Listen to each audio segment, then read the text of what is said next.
하나, 둘, 셋. 자, 여러분 안녕하십니까? 웨이슈TV 제인수입니다. 저는 지금 그랜저 신형 3.5 캘리그래피 모델을 시승하고 있습니다. 사실 오늘 날씨가 굉장히 춥고 어제도 오토기어 시승을 하면서 너무 이제 눈이 많이 와가지고 실외 뭐 디자인이라든가 여러 가지, 물론 우리 일전에 런칭 행사 때 한번 저희가 리뷰를 하긴 했지만 좀 더 디테일하게 보여드릴 수가 없었어요. 어제 같은 경우 특히나 더. 그리고 오늘도 사실 어제 그 눈길을 달리면서 시승을 했기 때문에 오토기어에서 지금 차 외관이 굉장히 더러운 상태입니다. 그래서 하다못해 좀 닦고라도 이렇게 해야 될 것 같은데 그거는 제가 시승 일정이 뭐 내일까지 남아 있기 때문에 그거를 한번 좀 외관을 세차 정도를 간단하게 해서 좀 더 깔끔한 모습으로 컨텐츠를 하나 해드릴 거로 약속을 드리겠습니다. 자, 그리고 지금 이 시승하는 내내 뭐 어제도 그랬고 오늘도 그렇지만 너무 충격적인 게 많습니다.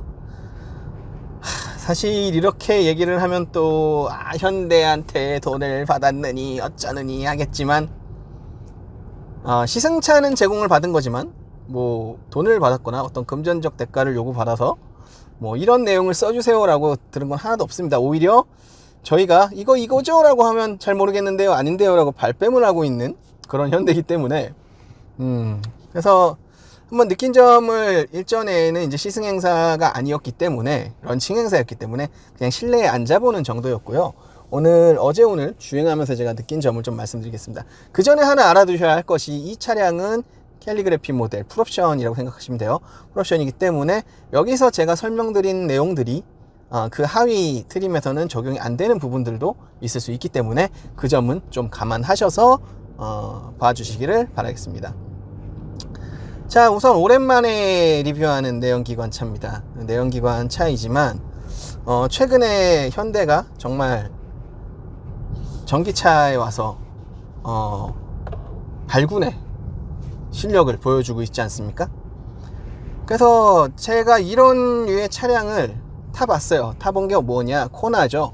코나 EV 같은 경우에는 처음부터 물론 플랫폼 전기차, 모듈화된 플랫폼의 베이스가 된 그런 샤시 설계는 아니었지만, 기본적으로 내연기관과 하이브리드 그리고 전기차 플랫폼까지 아우르는 그런 차대를 처음부터 설계를 해서 굉장히 좋은 그런 차량을 만들어냈던 게 코나 EV였습니다.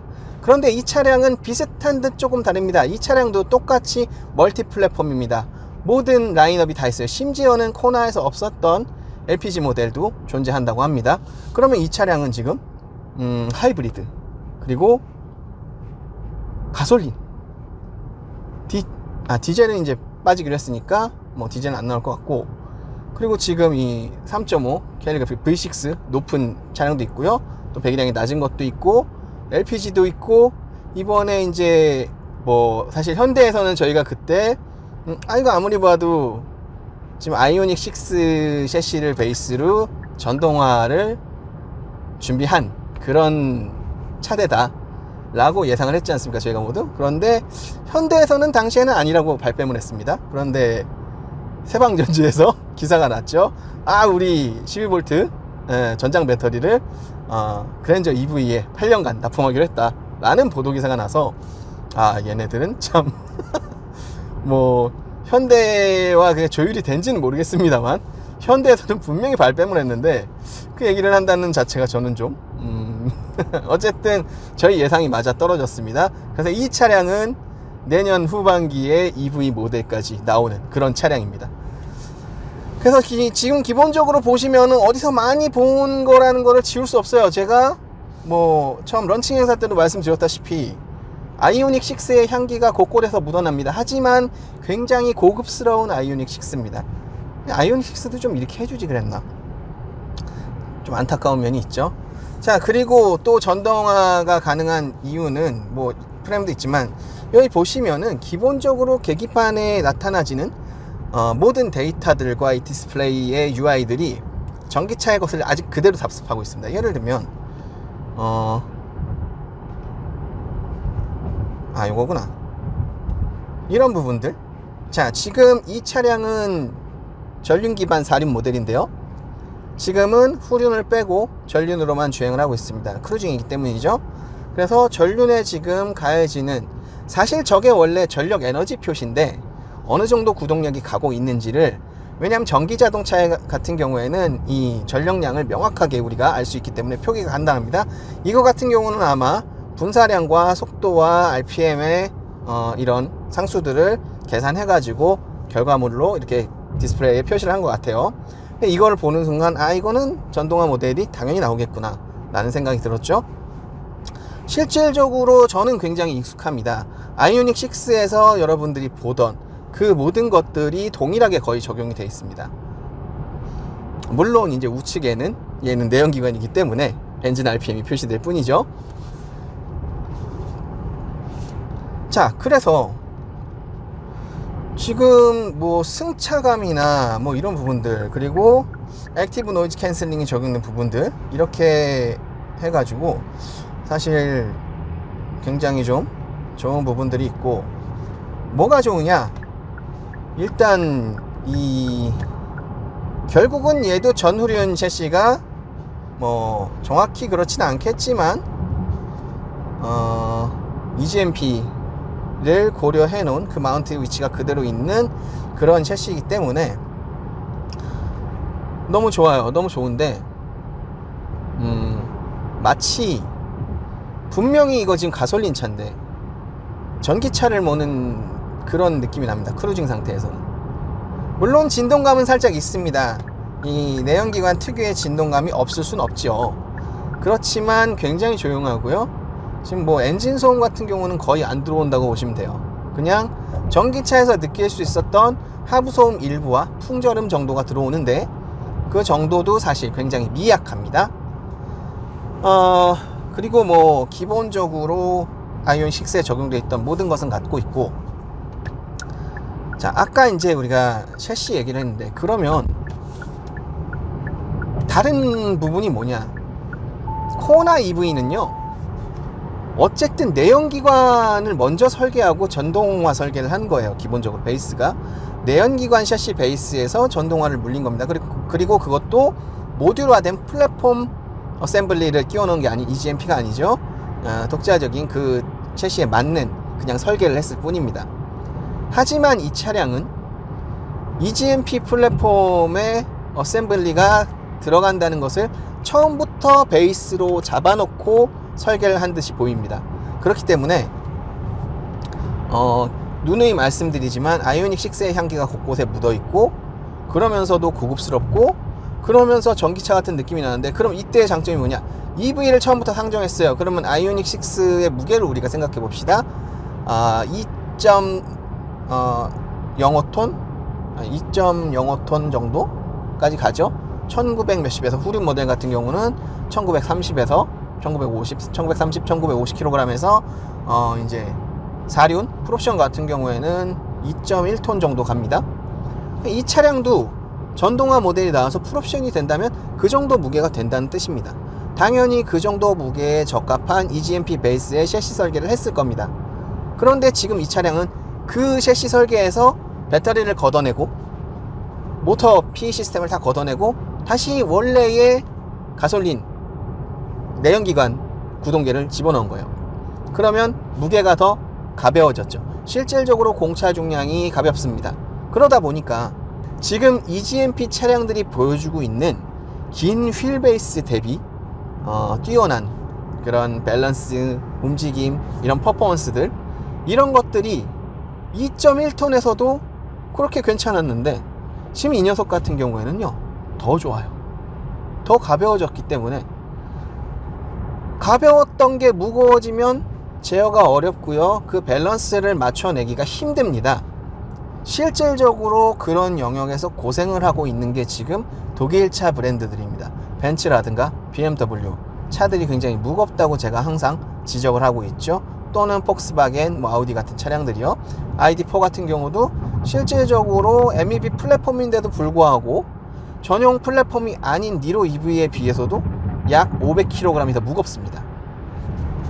그렇기 때문에, 또는 뭐 BMW 같은 경우에는 그때 뭐였죠?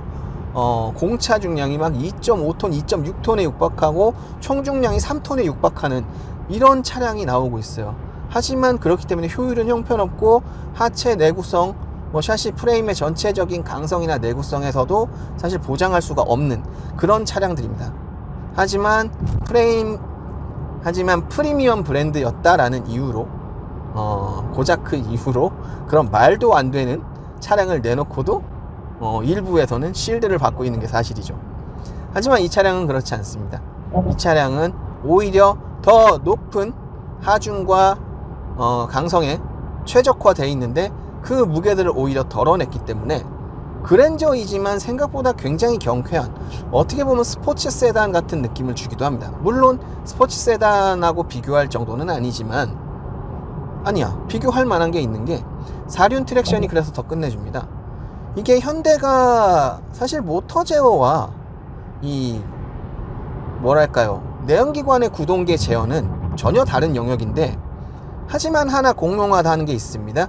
실제로 휠 스피드 센서에서 이 피드백 루프를 받는 이 영역은 같은 상수를 우리가 취득하게 되는데, 이걸 가지고 튜닝을 한 이 사륜 트랙션이 굉장히 뛰어납니다. 그래서 실질적으로 뭐 와인딩이라든가 서킷에 들어갔을 때 랩 타임이 굉장히 빠를 것으로 기대가 됩니다. 사실은 서킷에 한번 들어가 볼까 생각도 했는데, 지금 서킷이 눈이 어제 폭설이 와가지고 아침에도 문자가 왔더라고요. 예, 스포츠 주행이 다 취소됐다. 그래서 안타깝지만 이번 시즌 동안은 서킷에서 몰아볼 수는 없을 것 같아요. 하지만 뭐 어제 모토기어에서의 와인딩이라든가 제가 여러 가지로 이렇게 테스트를 해본 결과, 이미 구형 웬만한 뭐 이제 오래된 차죠, 뭐 제네시스 쿠페라든가 이런 차들은 코너에서 이 차를 따라오기가 어려울 거예요.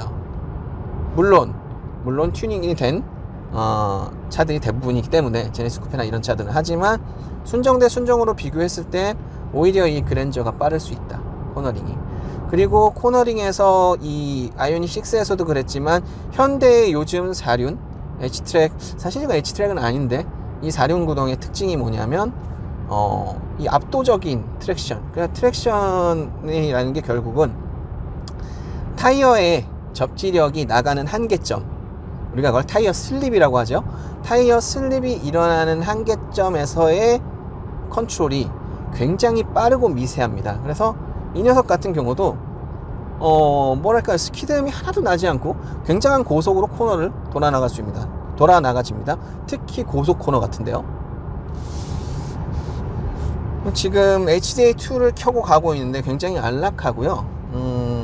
물론 핸들이 뭐 아이오닉 6나 이런 차량에 비해서 좀 더 가벼운 느낌은 있습니다. 하지만 이 차량 같은 경우는 그랜저이기 때문에, 그랜저라는 특수성을 감안해서 핸들도 아주 가볍게 깃털처럼 돌아가는, 사실 스포츠성을 중시했을 때 예전에는 뭐 유압식 핸들이라든가, 저도 한때 그런 걸 고집했던 적이 있습니다만, 지금 제가 갖고 있는 제네시스 쿠페는 요새 거의 세워져 있거든요.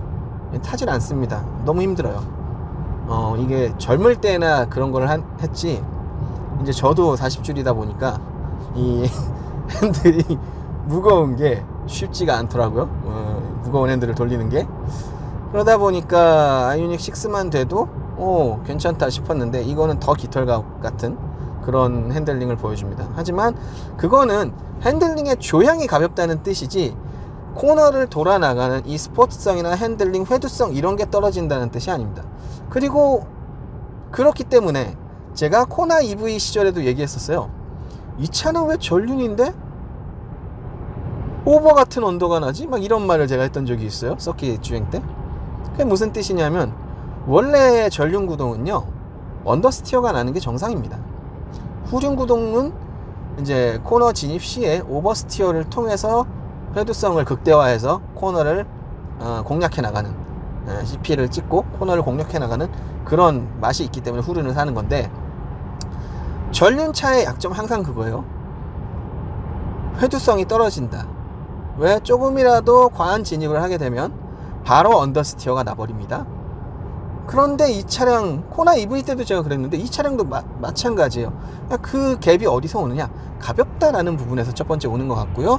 그리고 현대의 세팅이 점점 더 발달하고 현대의 차량 밸런스가 최근에는 BMW의 보다 나쁠 게 없고 오히려 일부 밸런스는 더 뛰어난 그런 차량들도 많기 때문에 이게 과거의 전후 밸런스 50대 50의 수준이 지금 BMW만 자랑할 수 있는 그런 영역은 이미 깨진 그런 거라고 생각을 해요. 그래서 이 차량 같은 경우는 언더스티어가 굉장히 절제되어 있습니다. 결론적으로 이 차는 4륜 구동인데도 불구하고 혹은 전륜 구동에서도 아마 유사한 느낌이 날 거라고 생각을 합니다. 4륜 옵션이 아니어도 굉장히 언더스티어가 절제되어 있는 그런 차량입니다. 굉장히 뉴트럴적인 느낌으로 가요. 오버스티어를 적극적으로 유도할 수 있는 차량은 아닙니다. 전륜 기반 4륜이기 때문에. 하지만 뉴트럴에 굉장히 가까운 형태로 운용이 되고 있고, 그렇기 때문에 더 편의성이 뛰어난 것 같아요. 굉장히 운전이 쉽고 편합니다.